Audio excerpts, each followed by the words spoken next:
poder e a sua autoridade é relativa ou derivada. Derivada de onde? Da Escritura Sagrada. Por essa razão, nós adotamos essas declarações como verdades bíblicas e autoritativas sobre nós, porque elas são fruto do que diz a Escritura Sagrada. Então, de fato, a igreja ela possui este dever e ela pode fazer tais coisas. Quando nós olhamos para livros que tratam sobre eclesiologia, eles vão falar um pouco sobre isso. Eu trouxe aqui alguns, né? Além do James Bannerman, ou melhor, do Guy Waters, nesse livro dele, o próprio pastor Paulo Anglada vai falar um pouco sobre isso de modo breve. Ele vai dizer o seguinte, quando ele vai tratar sobre a natureza e escopo do poder eclesiástico. Ele vai dizer o seguinte: a autoridade da igreja é de natureza espiritual, porque diz respeito a assuntos espirituais relacionados à igreja, em distinção e independência do governo civil. A Constituição da Igreja Presbiteriana do Brasil, reconhecendo a natureza espiritual da igreja, declara: a Igreja Presbiteriana do Brasil tem por fim prestar culto a Deus. Isso é a Constituição da IPB, viu? Em espírito e em verdade, pregar o Evangelho, batizar os conversos, seus filhos e menores sob a sua guarda, e ensinar os fiéis a guardar a doutrina e prática das Escrituras do Antigo e Novo Testamentos, na sua pureza e integridade, bem como promover a aplicação dos princípios de fraternidade cristã e o crescimento de seus membros na graça e no conhecimento de nosso Senhor Jesus Cristo. Então ele vai dizer assim, pastor Paulo Anglada: em virtude da natureza espiritual da igreja, o governo reformado faz uma distinção de 3 classes ou áreas de poder ou autoridade eclesiástica. Então, a primeira que ele vai mencionar é o seguinte: o poder dogmático ou docente, que seria relacionado a isso, que inclui a preservação, a interpretação, a proclamação, o ensino, a sistematização e a aplicação das Escrituras. Esse poder está relacionado à função essencial da igreja: produzir, através da Escritura, sistematizações, o que implica também padrões doutrinários, não é? Em questões de teologia sistemática, como os nossos padrões doutrinários, como a Confissão de Fé de Westminster, a Catecismo Maior, Breve e outros, que a igreja adota em geral, nas igrejas reformadas. Além do que diz o próprio pastor Paulo Anglada, o teólogo James Bannerman, ele também vai tratar um pouco sobre isso, quando ele vai tratar sobre o poder, a autoridade da igreja com relação aos dogmas. Mesmo ponto abordado pelo pastor Paulo Anglada, relacionado à doutrina. E ele vai dizer o seguinte: a autoridade que a igreja tem e administra com respeito aos dogmas ou artigos de fé. Aí ele vai dizer: há certa função e lugar que a igreja deve ocupar com respeito à verdade divina, conforme é revelada na palavra de Deus, tanto com referência aos que estão dentro dela, quanto com referência aos que estão fora do seu território. Então, aqueles que estão dentro ou fora da igreja, a igreja tem suas responsabilidades. Aí ele vai dizer: a igreja é uma testemunha divinamente indicada em favor da verdade de Deus para aqueles que estão do lado de fora, ao mesmo tempo que ela é tanto testemunha como mestra para aqueles que estão do lado de dentro. É a função dela atestar e publicar essa verdade ao mundo, declarar ministerialmente, limitada pelo apelo que faz a palavra de Deus, aquilo que os homens devem crer e praticar, pregar o evangelho a toda criatura e formular e apresentar um resumo ou confissão da fé em Cristo em oposição ao erro, em toda ocasião em que as circunstâncias possam exigir que ele o faça. A sua pretensão não é fazer com que a sua própria autoridade se imponha à consciência ou a entendimento, impondo essa confissão ou fé na verdade, como se fossem da própria igreja, mas é a sua pretensão, por meio de expor, inculcar e pregar a palavra de Deus e, por um apelo direto a ela, a palavra, fazer com que a autoridade de Deus se imponha sobre a alma dos homens, de forma que se assegurem tanto a fé em Deus, como também a obediência a Ele. Ora, nisso tudo não há nenhum poder envolvido, senão o espiritual. Todo e qualquer outro poder, a não ser o espiritual, é incompatível com o objetivo específico em vista. A fim de assegurar que os homens creiam na palavra de Deus e lhe obedeçam, a Igreja pode e deve desenvolver a sua capacidade de ensinar, instruir, persuadir, pregar o Evangelho e deve reforçá-lo pela autoridade de Deus que o revelou. Qualquer coisa menos do que o exercício da autoridade espiritual frustra o fim desejado e, longe de assegurar que seja alcançado, impede que os homens creiam na verdade para serem salvos. Então, a Igreja, resumidamente, ela tem o poder e a liberdade para, de fato, produzir padrões doutrinários, né, como os que nós conhecemos. E há precedentes para estruturar declarações confessionais na própria Escritura. Filipenses capítulo 2, do verso 5 até o verso 11, 1 Timóteo capítulo 3, verso 16, são textos que nos servem como exemplos de que há confissão, há uma sistematização da verdade bíblica na própria Escritura e há também a autorização da Igreja poder, então, produzir, de fato, padrões confessionais. Não é? Textos que nos indicam e nos sugerem esta realidade na própria Escritura Sagrada. Então, a Escritura, de fato, ela nos apresenta este ponto. Não é? O pastor Paulo Anglada até vai nos apresentar vários outros textos aqui, a 2 Coríntios 5:20, 1 Timóteo 1:3, 4, 1 Timóteo 3:15, 4:13, 16, 2 Timóteo 1:13 e várias outras referências bíblicas que são textos que servem como base para a realidade de que nós podemos, de fato, produzir padrões confessionais doutrinários. Então, mas alguém poderia questionar estas questões, né? Vamos olhar inicialmente para o que diz, por exemplo, um texto aqui, rapidamente. 2 Timóteo, capítulo 1, versos 13 e 14. 2 Timóteo, capítulo 1, versos 13, versos 13 e 14. Diz assim, 2 Timóteo 1, 13 e 14, diz assim: Mantenha o padrão das sãs palavras que de mim ouviste com fé e com amor que está em Cristo Jesus. Guarda um bom depósito mediante o Espírito Santo que habita em nós. Sãs palavras aqui é a verdade das Escrituras. As sãs palavras são a verdade da palavra de Deus. Aquilo que Paulo havia ensinado a Timóteo, é o que ele está dizendo aqui. Guarda as sãs palavras, a verdade da Escritura. E sã significa que ela é necessariamente saudável, que significa não necessariamente que é saudável, mas preciso. É preciso e é necessário.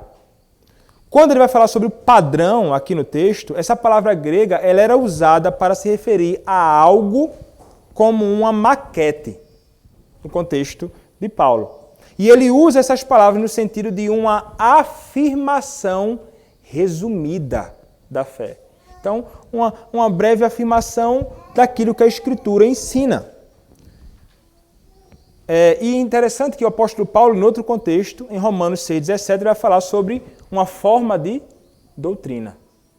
Então é interessante nós notarmos na Escritura que há indícios e indicações, não somente de fato explícitas, mas afirmações que nos apresentam e nos direcionam no sentido de que nós podemos formular breves afirmações declarativas baseadas na Escritura sobre aquilo que nós cremos.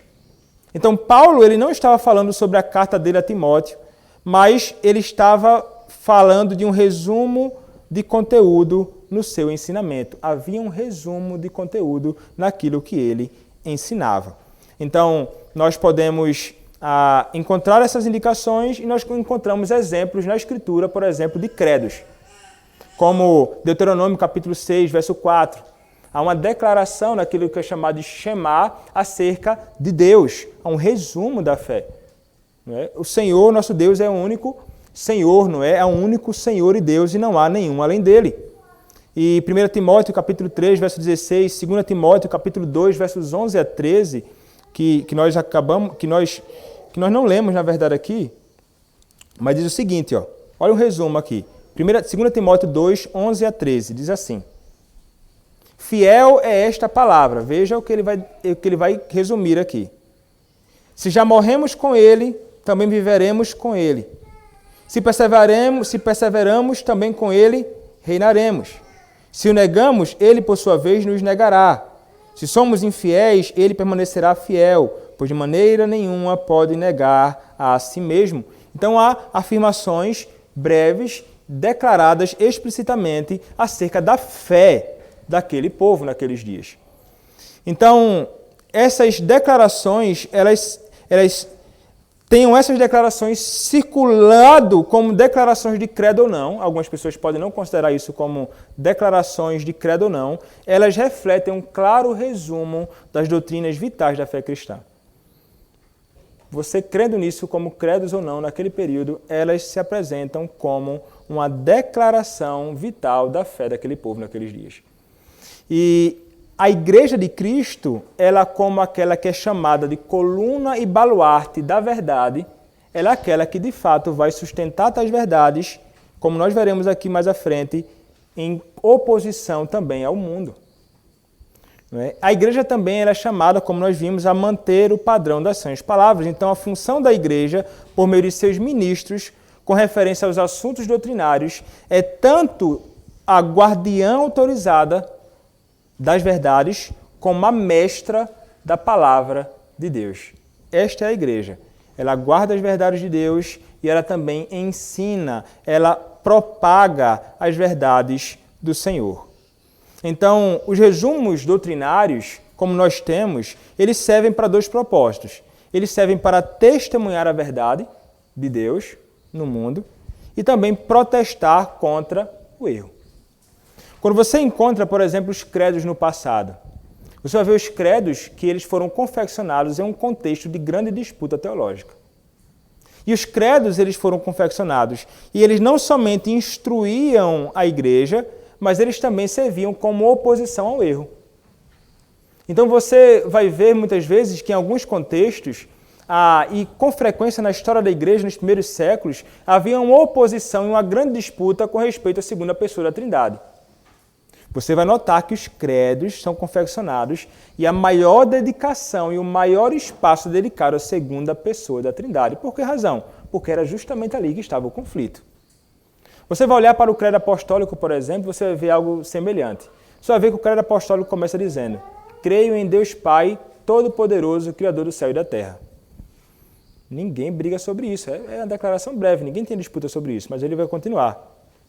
Creio em Deus Pai Todo-Poderoso, Criador do céu e da terra. Creio em Jesus Cristo, seu único Filho, nosso Senhor, o qual foi concebido por obra do Espírito Santo, nasceu da Virgem Maria, padeceu sob o poder de Pôncio Pilatos, foi crucificado, morto, sepultado, desceu ao Hades, ressurgiu do morto ao terceiro dia, subiu aos céus, está sentado à mão direita de Deus Pai Todo-Poderoso, de onde há de vir para julgar os vivos e os mortos.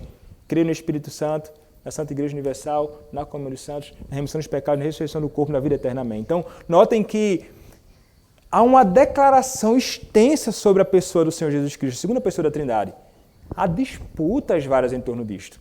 Então, os credos, eles são necessários não somente para a instrução da igreja, com declarações bem precisas acerca daquilo que a Escritura ensina, como também para nos se opor a todo falso ensino que com frequência tenta adentrar na igreja de Cristo.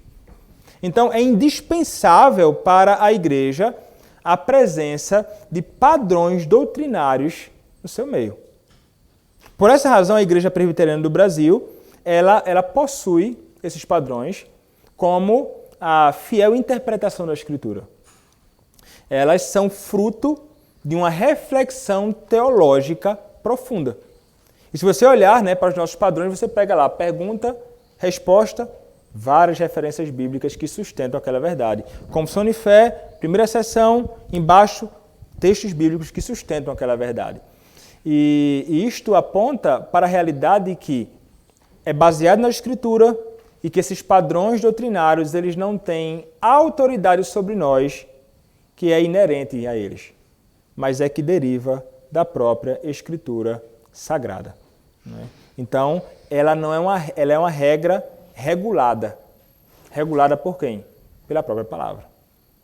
Se não há, então, um fundamento bíblico para as doutrinas ensinadas, elas não podem ser colocadas sobre nós e sobre a nossa própria consciência. Ou seja, o limite, então, para o estabelecimento de uma doutrina na igreja, como nos nossos padrões doutrinários, ele não pode ir além ele não pode inferir a consciência de ninguém. Né? Mas também a gente vai considerar outras questões aqui relacionadas à questão da consciência de modo bem breve acerca disto. Então a igreja ela é chamada a protestar, a testemunhar a verdade, como nós encontramos nos nossos padrões doutrinários, e ela também é chamada a protestar contra o erro. A igreja é chamada também, através desses padrões doutrinários e da pregação do Evangelho, a testemunhar toda a verdade de Deus, ensinando a todos os homens, dentro e fora da igreja. Então, aqueles que estão dentro da igreja, eles devem ser instruídos na verdade de Deus, como expostos pela Escritura Sagrada, como nós fazemos na pregação da palavra, quando nós nos reunimos para a reunião de oração e doutrina, onde estudamos mais doutrinas de Deus, quando nós nos reunimos depois do culto na escola dominical para aprender mais da sua palavra. Mas também o mundo, ele deve também ouvir a pregação da palavra como uma testemunha clara em oposição a todo erro, confusão e iniquidade que o mundo está inserido. Então a igreja ela é essa porta-voz. Ela que vai sair para declarar uma clara oposição ao que o mundo tem feito e como o mundo tem vivido. Então, este é um poder da igreja na doutrina que nós não podemos deixar de lado como se fosse coisa de pouca importância. Voltando mais uma vez à questão dos padrões doutrinários, vejam como eles nos protegem, nos guiam, né? Os padrões doutrinários, eles inclusive são muito úteis para mim na pregação da palavra. Se um homem ele começa a tentar estudar a palavra livremente e ele começa a ler a Escritura, e ele vai então identificar uma coisa ali. De repente ele lendo a Escritura, ele pensa assim, oxa, peraí, mas parece que Cristo, ele não é Deus. Sei lá, esse texto parece sugerir que ele é só homem. E o cara pensa, não, mas é o que o texto está dizendo, ele vai pregar isso aí. Nós identificaremos que ele está grandemente equivocado. Por que razão? O que é que nos ajuda?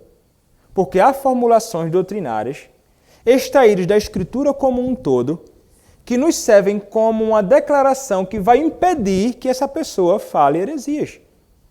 Então, se eu percebo, eu estou expondo, eu começo a pensar em coisas erradas contrárias à Escritura, ou a doutrina, a verdade estabelecida e incontestável, os padrões doutrinários eles estão aqui de lado como que me impedindo de divagar, de viajar, de falar coisas que são contrárias à doutrina de Deus. Eles vão permitir que eu esteja aqui caminhando rumo à verdade. Então veja que eles são muito úteis para mim como pregador e são muito úteis para que vocês possam identificar um erro sendo proclamado. Se de repente eu abro a boca e digo que Deus não é trino, vocês vão olhar e vão dizer assim, não, mas os credos sempre disseram isso, baseados na Escritura Sagrada e nossos padrões doutrinários também. Então, os padrões doutrinários são úteis tanto para aqueles que estão envolvidos com o ensino, como também para aqueles que estão sendo expostos às verdades de Deus. Como proteção, inclusive, para vocês. Se de repente, um exemplo, um pastor começa a ensinar doideira aqui, eu pego e começo a ensinar coisas que não têm a menor base bíblica, a igreja, ou um membro em particular, pode pegar e dizer, pastor, mas peraí, olha o que diz nossa fé. Tá bom, mas o pastor não se submete. Não, mas quero saber, meu irmão, é isso aí, só a Escritura. Aí o cara diz assim, não, mas é o que a Bíblia diz. E de repente eu não me sujeito, pode escrever um documento, esse documento pode chegar no presbitério, o presbitério pode vir até mim me disciplinar, ou me exortar, me chamar ao arrependimento, enfim, é um papel da igreja. Por quê? Não é porque simplesmente eu estou indo contra o que diz os padrões do Westminster. É porque eu estarei indo contra o que diz a palavra de Deus. Por quê? Porque esses padrões doutrinários foram confeccionados tendo como base a palavra do Senhor. E se esses padrões doutrinários estão enraizados na Escritura, eles são tão autoritativos quanto a própria palavra, se são verdade de Deus. E eu devo então me sujeitar a isto. Me sujeitar a isto. Algumas pessoas olham para essa questão de padrões doutrinários e dizem assim, não, mas não deve existir esse negócio de meu credo é Jesus. Meu credo é não sei o quê. Não. Esse negócio de escrever documentos doutrinários não faz sentido, não. Esse negócio de declaração, confissão de fé, catecismos e coisas dessa natureza. Mas é interessante. Não existe igreja sem uma confissão de fé. Não existe igreja sem uma declaração doutrinária. Aqueles que negam isso, eles podem negar os padrões escritos, como a igreja presbiteriana tem, mas eles não podem negar a verdade que eles possuem credos. Qual a diferença entre uma igreja confessional como a nossa, que tem os padrões doutrinários muito bem explícitos, e uma igreja que não tem? É que eles não têm os seus padrões doutrinários escritos e expostos para exame público, mas eles possuem uma confissão de fé. Eles possuem credos. Pergunte para um irmão aí de alguma igreja que não tem padrões como o nosso. Você crê em quê? Ele vai dizer, eu creio nisso. E Cristo? Cristo é isso, isso e aquilo. E a Trindade? A Trindade é isso, isso e aquilo outro. E quanto ao batismo? É isso, isso. Ele está declarando a sua fé. A dele é subjetiva, não está exposta para nós. A nossa está explícita.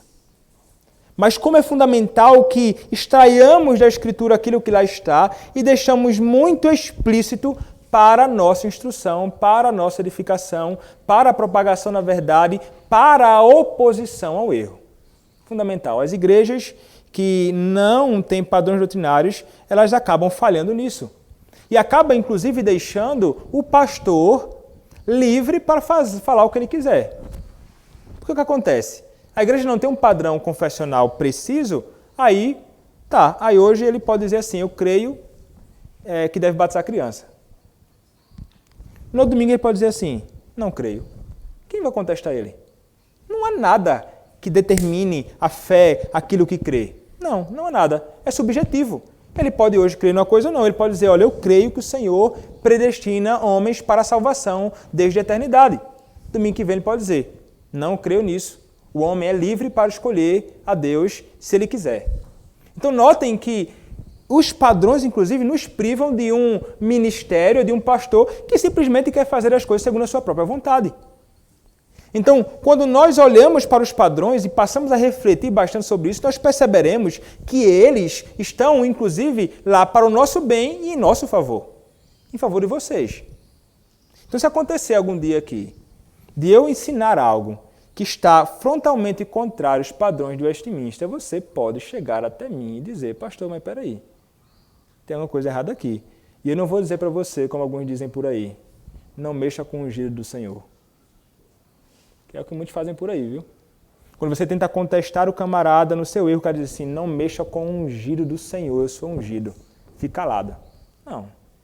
O pastor, ele está sujeito à Escritura. A Escritura é superior ao pastor. Ele deve submeter à verdade de Deus, independentemente dos lábios de quem seja que venha. E os padrões doutrinários, como nós subscrevemos, eles estão acima de mim. Eu não posso ensinar algo contrário à verdade de Deus, como revelado na Escritura e como sistematizado pelos nossos padrões doutrinários. Então, os padrões doutrinários, eles são realmente úteis.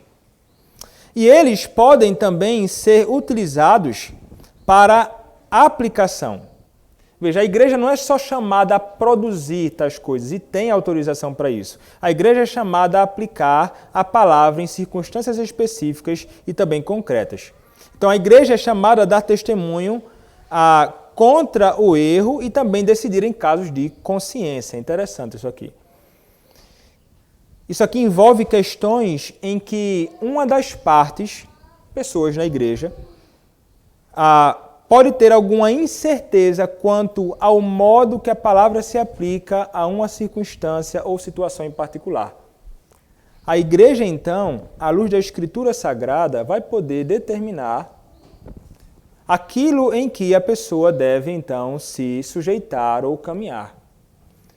Quando nós olhamos para os padrões de Westminster, capítulo 20, segunda seção, vai tratar sobre questões de consciência. O crente, ele não pode se sujeitar a algo que seja contrário à Escritura Sagrada, porque isso seria ferir a sua própria consciência. E aquele que é o Senhor da consciência é somente Deus. Então, o que a Escritura pode e o pastor ou a igreja pode colocar sobre os membros como ensino, ele só poderá ir contra ou tratar casos de consciência ou tratar um ou outro se ele estiver falando aquilo baseado na Escritura Sagrada. Se a verdade ou aquilo que ele está dizendo não tem base, ele não pode, então, fazer com que alguém tenha de se sujeitar àquelas verdades que são ensinadas. Não é? Se ele for contra. Então, se o cara chega assim dizendo, você deve crer nisso, mas por quê? Não, porque a igreja diz que você deve crer. Mas qual a base bíblica para isso? Não, você deve crer nisso aí. Aí você vai e tem que sujeitar aquilo. Não, mas como assim? Cadê a base bíblica para essa verdade, né? Como eu devo, então, me sujeitar a isso se não há base bíblica? Então, eu não posso fazer isso. Eu, como pastor, não posso subjugar a consciência de ninguém nesse sentido e você não deve sujeitar a algo que não tem fundamentação bíblica.